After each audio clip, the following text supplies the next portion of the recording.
beautiful people, welcome back to my YouTube channel. It's your girl Beryl. So guys, today I have guests in the house. We have Mabel Nana, who also has a YouTube channel, and we also have John.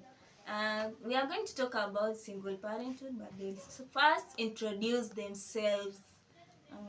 Back to you. Thank you so much, host. Guys, I am Mabel Nana, as you have heard Beryl say so. I'm a YouTuber. I'm also on my Instagram.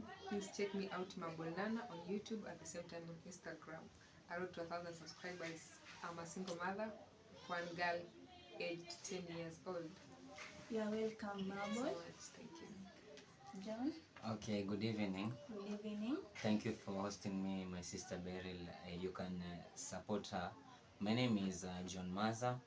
I'm a single dad of a 2.5-year-old daughter called Ivy Rose. Thank you. You're welcome. So guys, we are just going to ask them the questions. How has life been as a single parent? Wow, here goes the question again. Being a single parent, especially a single mother parent, it's not easy. Not easy, as you can understand that my daughter, she's now going to attain an adolescent stage. Okay. So it's a bit challenging because sometimes your child can ask you a question, she just come from school, and because of that peer pressure, she asks you something and you're like, what even am I supposed to answer? Sometimes you have to be with her, you have to provide, you have to everything, you have to multitask for the sake of her life. So it's not easy at all. Not easy. And you, John? Okay. As a single dad, my daughter, she's still young. She's still growing. Baby Ivy, she's 2.5 years old.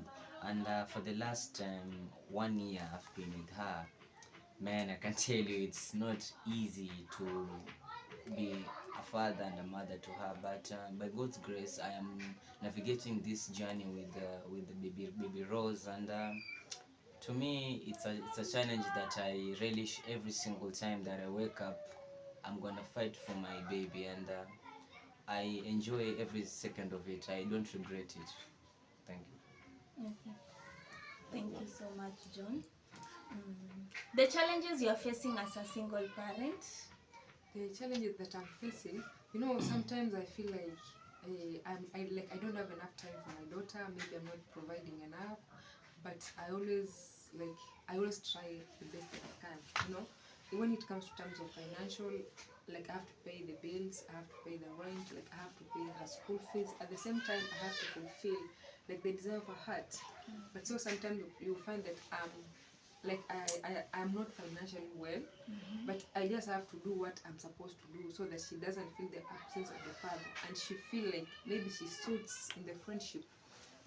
She just come and say Mom, I need this because so and so was bought, but so and so has both parents. For me, I'm a single mother, but I cannot tell her that I'm a single mother, that I cannot provide for her. I have to do what I can do, and make sure that each and every single day I put a smile on her face. That's great. Thank you so much. And you, John? Okay, raising, there's a difference between raising a boy and a girl. Yeah. With my case, I have Ivy. Ivy, she's a girl. And my daughter, she takes after me at all. She's very talkative. She's like a parrot. So every single time she asks me, Daddy, nikienda shule, ninaona Mary akiwa na babake, akiwa na mamake. Mami, kwani ameenda wapi? So hii swali kila siku huwa naulizwa hii swali. So huwa najaribu as much as possible kulenga ile swali, lakini sasa imefika wakati siwezi kulenga ile swali. So what I told her is that Mom and I, we had some little problems and little friction. So Mom, she's away a little bit, but she will be back. That's the first challenge. The second challenge is that I'm a man. I don't know how to let me say this pampering a female child. So her mom used to, I don't know, make her hair. So right now I had to learn those stuff, and also her mom used to play with dolls. So I'm a man, but I have to do it for my child. So the main challenge is that raising a girl, it's very tough because you know you need to instill some morals, but at the same time you should not be like a dictator to your child, but you need to play the role of both a father and both as a mother, because she feels the void when at school she sees a father and a mother together, but in her case she has only me. So to me it's difficult, but as the days goes by I am fully aware that I need to be a dad and a mom to her, so I'm trying my level best. Wow, If that's I good. may add something on that, the challenge I face as a single mother, Okay. sometimes you just find that maybe you're thrown in a party, in a challenge, okay, in church, you just find that married women are just like they separate themselves from you, and they're like, what's not happening with me? So maybe they have this big shower or something, or a party of, they're like, we cannot invite you, you are like, you are single, you know, we don't know what might happen, maybe you might snatch our husbands away. So that's the stigma that it really hurts us sometimes, because being a single mother sometimes it's not by choice, it's a situation. Yes. You know, a man can abandon maybe the child, but a mother will always be there for a child. So I'm really sorry to say that, John, but it depends, you know, it's situations. That's why I say at the end of the day, all of us we are singles, but with different situations, we just want that we are singles. So if someone just like, she cannot talk to me, I lost a lot of friends because I'm a single mother. I've not yet been married again.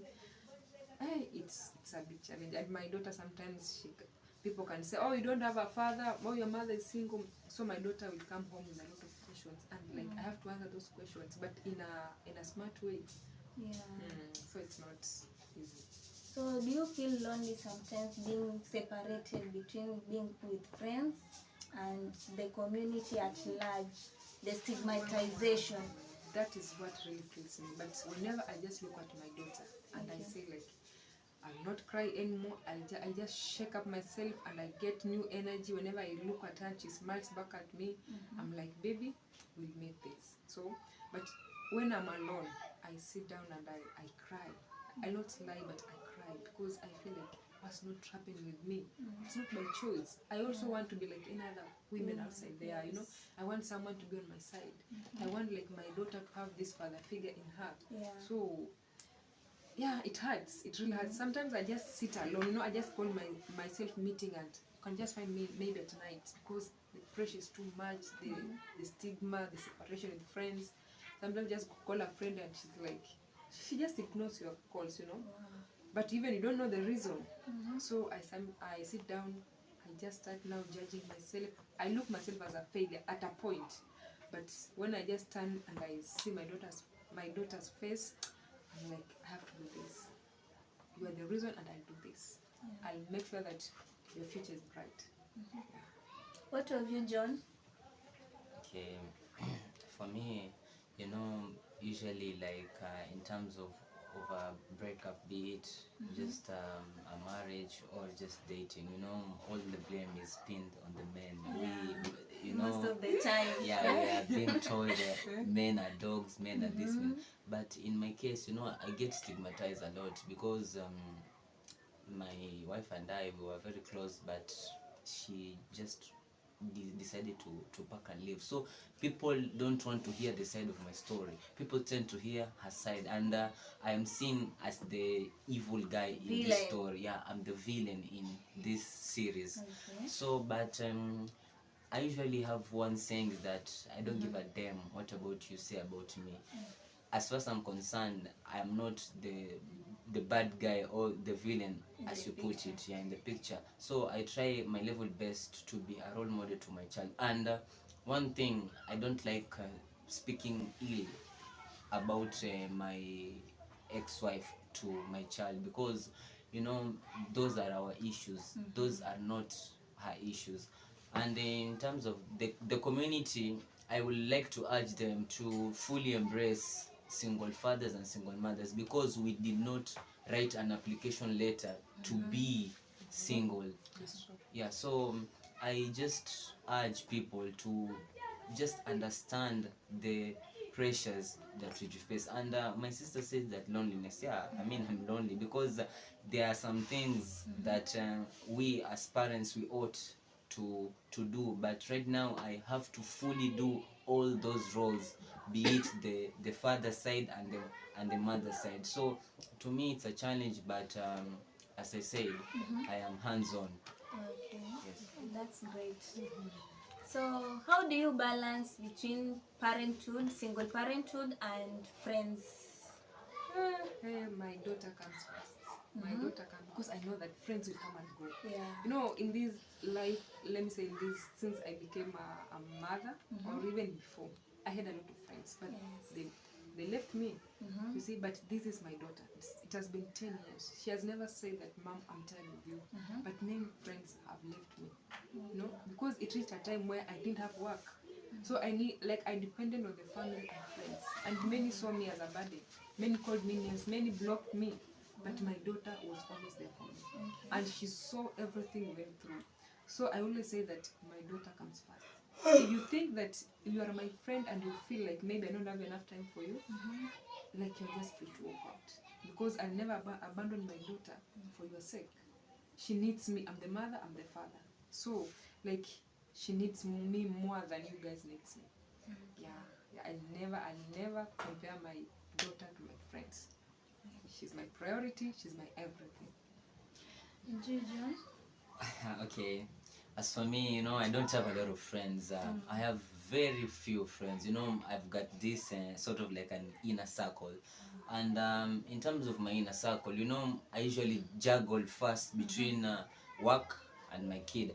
But I don't let my friends take a lot of time for me. So baby Ivy, she's my priority, and that will never change. And to friends who when we had friction between my wife and I, they started speaking a lot of shit to me, so I decided to cut them off. So right now I have very few friends who perfectly understand my situation, and I'm grateful to them because they took me as their own, as their brother, and they have supported me in all these journeys. When I feel that I'm a bit lonely, I text them and I call them, and they tell me, John, in this situation you do this and this and this. So I try as much as possible to stay in touch with those few friends who have a positive impact in my life. But above all, baby Ivy comes first. Okay. Yes. Hey, that's a great talk. It's really getting intense. I tell you. So, guys, how do you balance between work and single parenthood? Let me say, I feel sometimes I feel like everything with single parenting is a challenge. Okay. Because here I wake up early with my daughter. As she goes to school, I go to work. Okay, you prepare her. Yeah, I prepare her, like everything. So she expects like another child. When she comes back home, she'll find a mother to welcome her. But in my situation, sometimes you find that I'll come even at 10 p.m. at 9 p.m. So I have trained her in a way, and I've made her understood that I am working hard, I am working extra hard to make sure that she has everything, like almost everything that she desired. I try to talk to her because she's now 10 years, she can understand some. So I always remind her that I have not rejected her, I will never ever reject her. I am doing this because I want her future to be bright. I want to see her go higher than I did. So I have programmed her when she comes from school, the steps she is supposed to do. After this, she can go play a little, but when it's just almost 6, she comes back in the house, she takes shower, and then now she watches the cartoon until I am back. But sometimes she can sleep. I find her sleeping, so I always talk to one of my neighbors and make sure that she's okay. Yeah, but I just make her understand that I need to work for her sake. Yeah. So, John, can you elaborate more? Okay, like God created man, that is Adam, and when Adam and his wife messed, we were condemned to toil and sweat. Okay, so I am let me say I'm not toiling, because this is not like a punishment, but rather I am working for my daughter's sake. And I, I had to find a nanny, because I couldn't handle everything. I'm not jack of all trades. So I employed a nanny who has experience with dealing with the small children, so she at least helps me, because the nature of my work, I wake up early in the morning around 4, and I report to work around 6:30, and I come back home around 10 or 11. That time I find baby Ivy, she's asleep. But the little time which I get, that's on weekends. Saturday and Sunday, I usually spend a lot of time with her. That's when I take her to the movies, I take her to amusement parks, and we do some little bit of karaoke at home, and we play with dolls. But one thing I made her understand, that baby, daddy needs to work for you to be able to have these stuff that which you're enjoying. And I thank God, because she's an understanding kid, so she perfectly understands that daddy needs to work, so that he has money to buy me anything that I want. But I make it a priority that she comes first, and my job also should also come first. But above all, I love her, and I know that she's watching. Baby, I love you.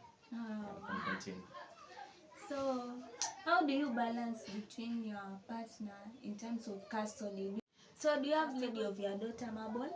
I can say I have full, because or I can say, how do I even put it, because at first we were never married. It only happened when we were dating. And my partner, maybe he wasn't ready to be a father, and we felt that he was young, and I was like, okay, but he chose to support the daughter. So like he barely sees the daughter, but they do talk. He supports her whenever whenever he has a chance. So it has forced me, because he's now a married guy, and since I don't want to interfere in their relationship, I started to buy a phone. I started to buy my daughter a phone. So whenever my daughter wants something, or we want to talk to the father, like she can just do it. Like there's no, the other woman will be like, why are you talking to your daughter? She's just a daughter. But for me, I saw like when I'll be calling him, maybe I can bring something which is not good, and that's what I don't want. Yeah, so he supports the daughter. That's why I can say. Okay. What of you, John?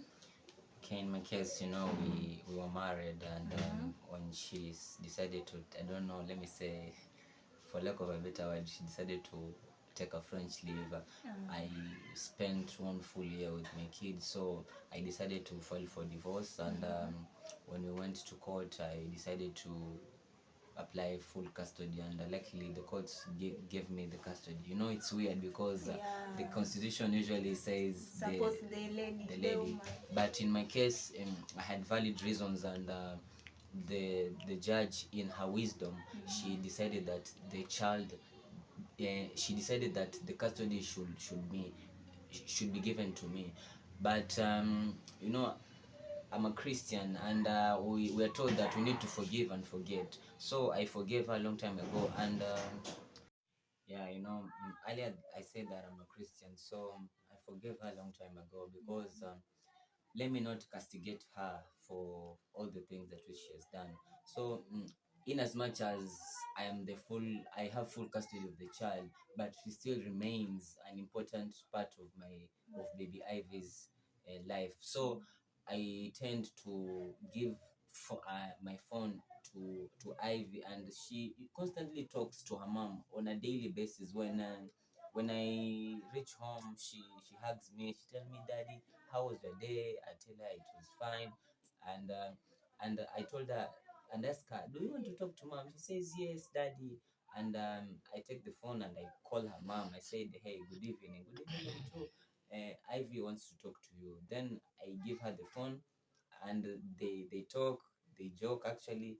And at the end of the day, my ex-wife, she says, "John, thanks for trying as much as you can to ensure that I am in constant communication with my daughter. I tell her, you know what, let bygones be bygones, and we can't be dwelling in the past every single day, because in as much as we have friction, but I also have my faults in what happened in our marriage. So my relationship with my ex-wife, let me say we are just co-parenting for now. Yeah, we are talking. If it's talking, it's about the welfare of the kid, but I can't say that we're friends. No, we're not friends, because she's dating actually, and I don't want to be like they usually say it has a catastrophic effects when you try to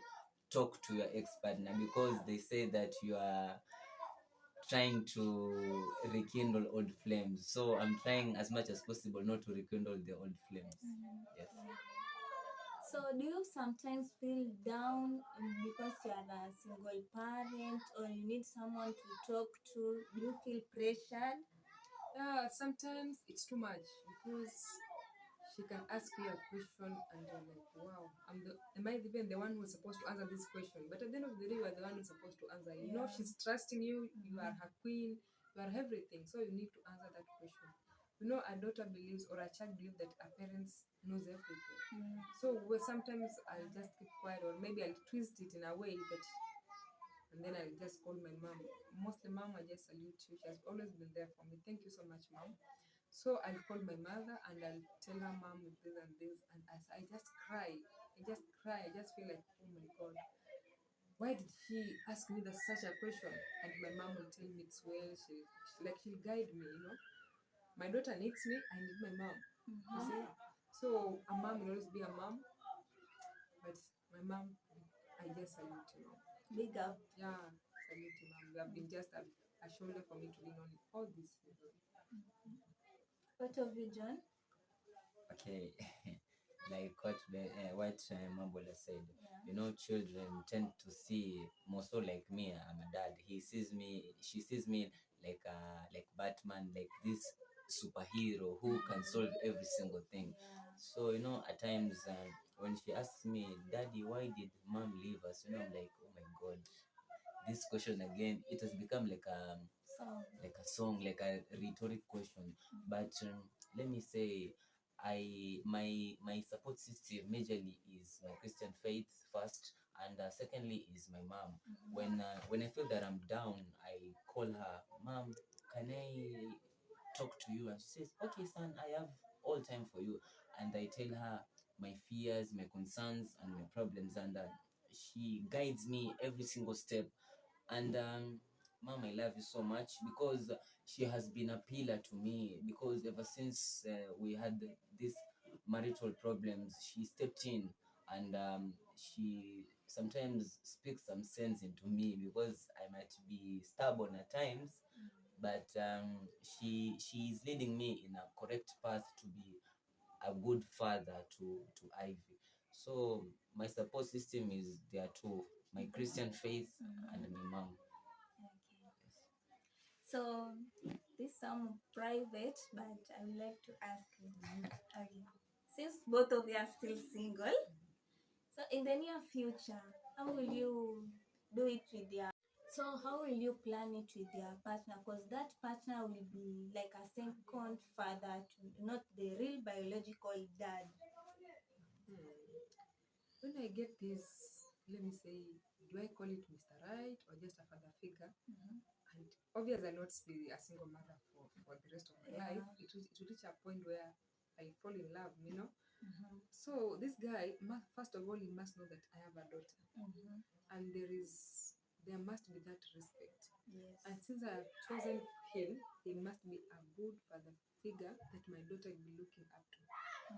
And he has to understand this. My daughter comes first. Okay. Yeah, like that's what I can say.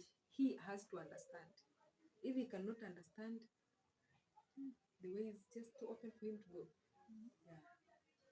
As you have heard from Marble, dear future husband to Marble, you have heard what she has said about her single parenthood. What of you, John? You know, earlier I said that I'm single, but I'm not ready, Ready to to mingle. mingle. But you know, I will need a companion because God created Eve for Adam, so that Eve should be a companion to him. You know, I won't be young always forever, and baby Ivy will grow up to be a woman, and she will be married, and she will start a family. Then I will be lonely. So in the event that I can't say the correct person, a suitable person to me, but you know, there's a lot of stories I don't know of stepmoms being cruel to the children. So to any woman who relishes to be Mrs. Maza, you need to understand Ivy Rose. She's my priority, and she's always be my priority. And if you can't juggle between being a mom and being a wife to me, then you better walk away. But you know, I'm not looking for a mother figure for my daughter because she has a mother. All I'm looking for is a wife and a companion to me. But in as much as that, we need to have, I mean, the correct person needs to establish a suitable connection between her and my daughter, and she shouldn't see that baby Ivy is she shouldn't be fighting for the love, because I will love Ivy and I will also love her. So to whoever wants to be Mrs. Maza, you need to know that Ivy Rose, she's my top priority and I love her so much. And if you are not comfortable with that, then walk away. Yeah. You have heard Mrs. Mother, future. Huh? Yeah. So, as we wind up, an advice to single parents out there who are struggling, who are facing challenges, stigmatization, what would you like to tell them? Okay, for me, I like to tell the single parents outside there, never ask this question, why me? Why is this happening? Never feel down. It's a journey. We'll fight. Whenever you just look at your kids, just remember that tomorrow is a better place for you guys. Always fight for your kids. Just be a better mom. Just provide whatever you can. If you cannot provide, just have these good and sweet times to your kids. Hug them. If you feel that you are lonely, hug them, talk to them, make them your first friend. Please, single mothers, like, it's not the end of the world, and you're not the first one to be a single mother. Don't take the bitterness of their father to their kids or their mother to their kids. It's now a journey of your kids and you, and together you can overcome. It's not a disease, it's a journey, and everyone has his own story. Yeah. Okay, on my part, in conclusion, I like to tell the single dads out there, don't speak shit to your kid about your wife or your girlfriend. Don't try to paint your wife or your girlfriend as the villain in the story, but rather ensure that they respect the mother, because the issues it's about you and the mother, not the child. And to the general public, stop stigmatizing us, because like I said earlier, we do not write an application letter to be single parents. And just be courageous in your parenthood. I understand there are a lot of challenges, but we can overcome these challenges. And if you have a problem, don't die, or don't see like as if you are alone in this world. You are not alone. You can reach out to fellow single parents. So this journey is it contained a lot of bumps, but together we can conquer, and we can become good parents to our daughters and sons. Yes. Eh, it has really become intense. Yeah. So, guys, I really appreciate you so much. No, I know it was a short notice, but I really appreciate you for coming. Thank you so much. Yeah, I really appreciate it. I do not take it for granted. Um, as we wind up, thank you guys for joining us today. I really appreciate it. Don't forget to like, share, and subscribe. To the Marble fans, you can talk to your Hi guys, hi again. When you are given a platform like this, make use of it. Guys, please subscribe to my channel. I am Marble Nana on my Instagram. I am Marble Nana. Kindly follow me. You just find great things there. Thank you so much. And you join your platforms. Okay, you can holler me at my Facebook page. That's John Lakenberry Maza. And I've been challenged because I hardly get time to interact. So very soon I shall also open my YouTube channel called the Single Dads Club, and there I will like to showcase the various experiences of single fathers. So I will like you to support my sister Beryl and my sister Mabolnan. And thank you for this opportunity. It means a lot to me. You're welcome. So guys, that's all for today. Bye. Bye guys. Bye. Asanteni sana wallahi.